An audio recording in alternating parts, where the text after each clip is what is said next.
All right, so I wrote down a few things. Let's see. I forgot my glasses.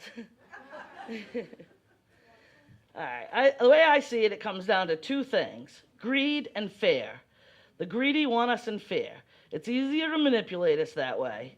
It's our huge corporations and the 1% being the true rulers, the puppet masters for us all.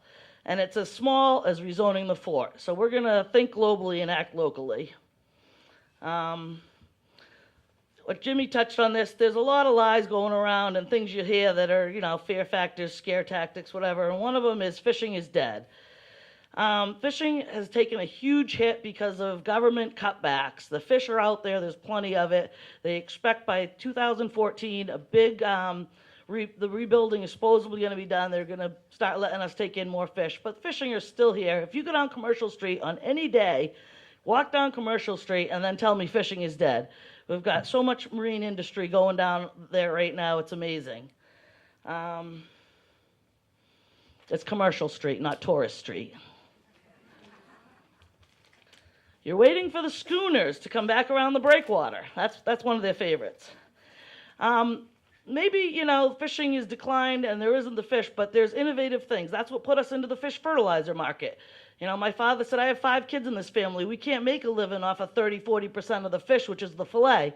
Maybe if we utilize 100% of the fish, turning into fertilizer, we can stay alive. We didn't let our dock crumble into the water. We fixed it. We spent money. We adapted. We changed. And that's how, you stay in business on the waterfront. You don't give up and say, we better sell out to hotels. What else are we going to do?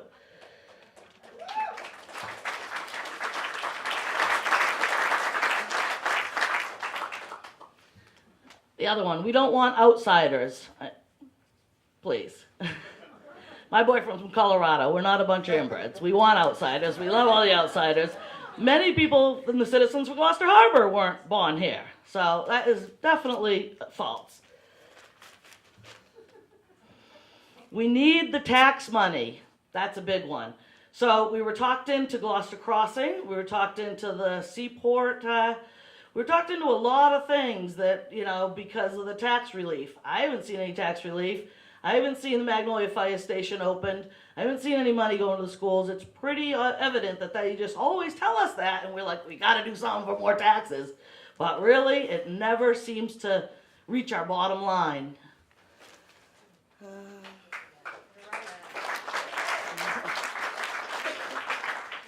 We don't want change. We've done nothing but change. Change is the only thing in this world you can count on. Change happens. We want smart change, compatible change, change that makes sense. We don't want change that directly conflicts with what we are.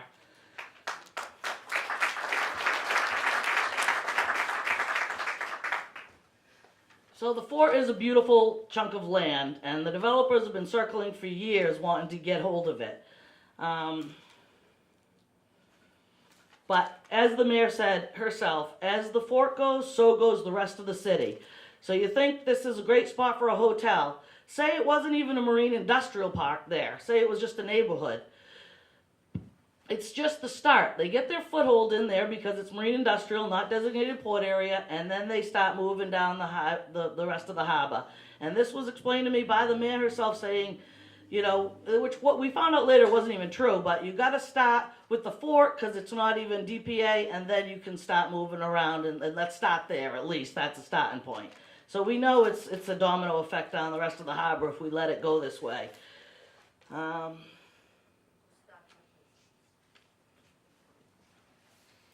So basically my thinking is if it does go that way, we're going to ruin Gloucester for all of us. It's not going to be what we love. It'll be unrecognizable. Traffic's going to be a nightmare. It's already getting worse and worse.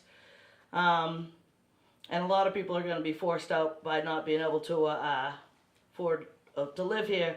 And there's many examples of places like Newburyport, Portland, Maine, Newport, Rhode Island, Nantucket, where the residents are regretting big time now the changes they've made and what their city's become, and they just don't like it anymore, and they're real disappointed. They were sold a bill of goods that it was going to be better schools, better this, better that. They didn't see that. Instead, they saw their property taxes go way up, and they can't get around town, and it's kind of ruined it for them. So it's not unthinkable. It's been happening all over the place. Okay, things that you can do in marine industrial. Anything you want without rezoning except residential and yacht marina. That's the most liberal zoning we have, and we need to change it to accommodate somebody. I don't understand it. I don't see it, and there's a million things Jim Davis could do there if he wanted. Especially, you know, he's got a lot of money. He's richer than Bob Kraft. He's one above him on the list of the richest people in Massachusetts. So, some of our ideas: do marine research there. Do educational. We have a great fishing industry and all these marine jobs. Our students aren't taught that at Gloucester High. Do boat building. I mean, there's so many great things you could do that would create good jobs, nice paying jobs, and fit in without being rezoned.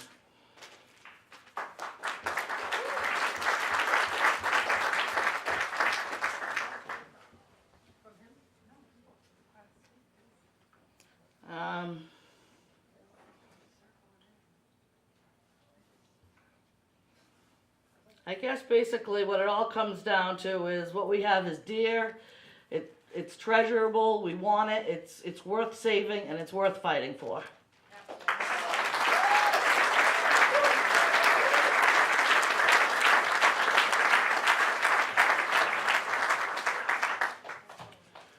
Just going over my notes, well, thank you, Ann, thank you. You don't get a more heartfelt analysis of the working waterfront than from Ann Malloy, as you noticed. Thank you. I want to mention and thank the Citizens for Gloucester Harbor, the Occupy Cape Ann movement, the Fort Task Force, all the citizens groups that got together, and we've been working together to raise awareness. That's a big part I want to emphasize, people.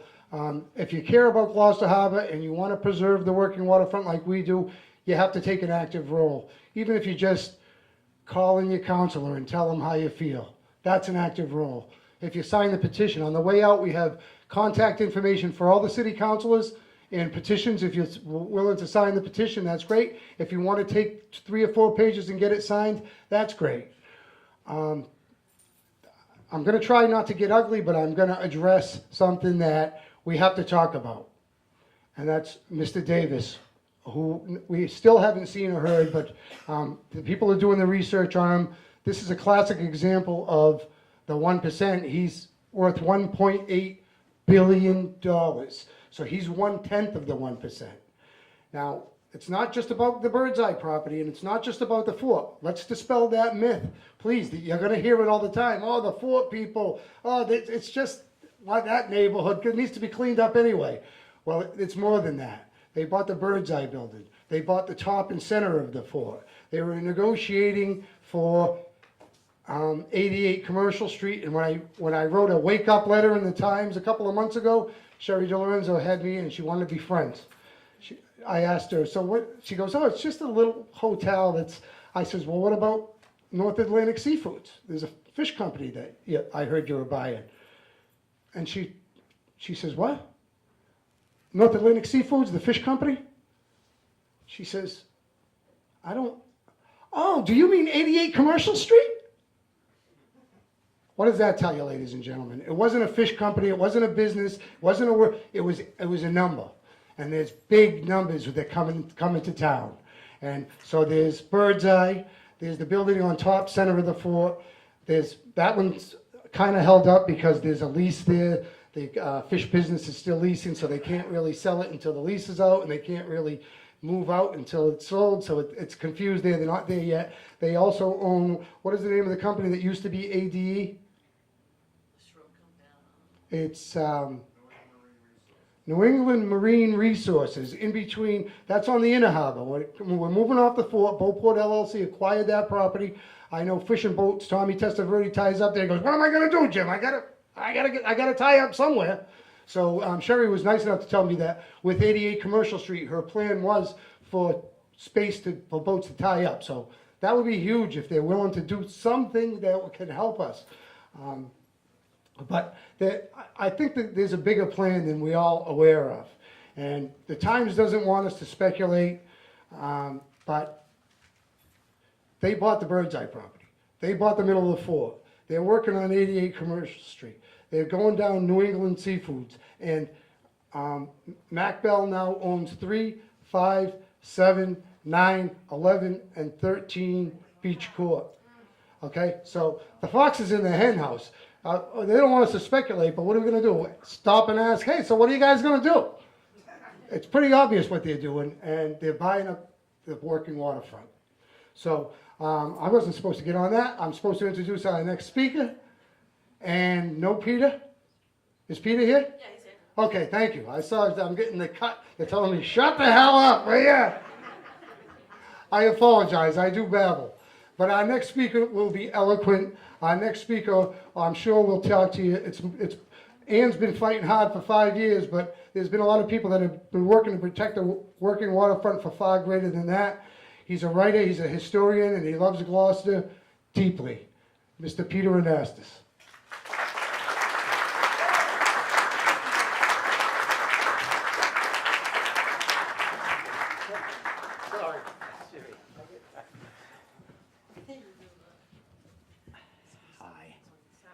Jimmy has asked me to give us some background for the discussion tonight, and I'm happy to do that. Can you hear me okay? Okay.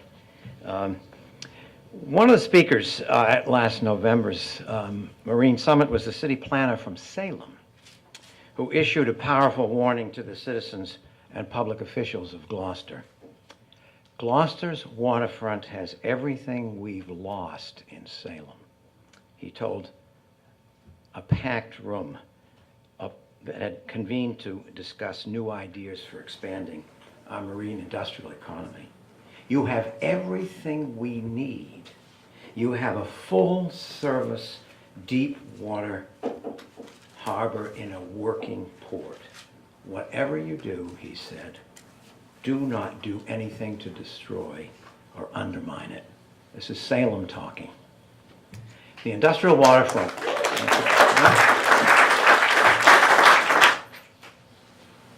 The industrial waterfront is the defining characteristic of the city we love and cherish. It's an engine that drives a significant part of our economy and brings people to Gloucester from all over the world. Visitors who are fascinated by the work that goes on here and by the beauty of the harbor and the city itself.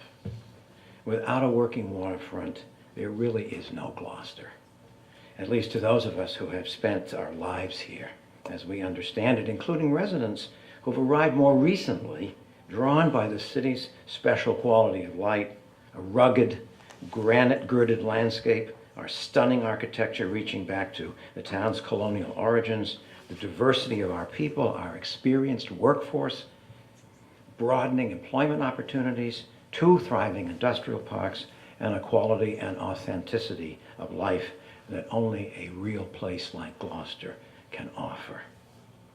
Fishing has been a way of life in this town since the Dorchester Company of Puritans landed here in 1623. For almost 400 years, Gloucester Harbor has been the center of one of the country's most important commercial fishing communities. Even with the strictest federal regulations ever imposed on the ground fishing industry, Gloucester is still a vital working port and a regional hub for the New England fishing industry. Many millions of pounds of fish and shellfish are still being unloaded here every year. There are 2 fish auctions, many critical shoreside support businesses, other key elements of commercial fishing infrastructure. Businesses are thriving and growing on the fort, as Ann has told us tonight, while new businesses are starting up all along the waterfront. The benefits to the local economy of the fishing industry are significant, especially when the synergy of interconnected networks is taken into account, including ship supplies, maintenance and repair, ancillary industries, technical support, in addition to the cash flowing through local banks and money spent locally by fishermen and their families. A multiplier of 6 is not an uncommon tool for the assessment of the value of our waterfront and its impact on our local economy. Gloucester, as Ann pointed out to us, and as Jimmy has said so eloquently, and you all know from living here, is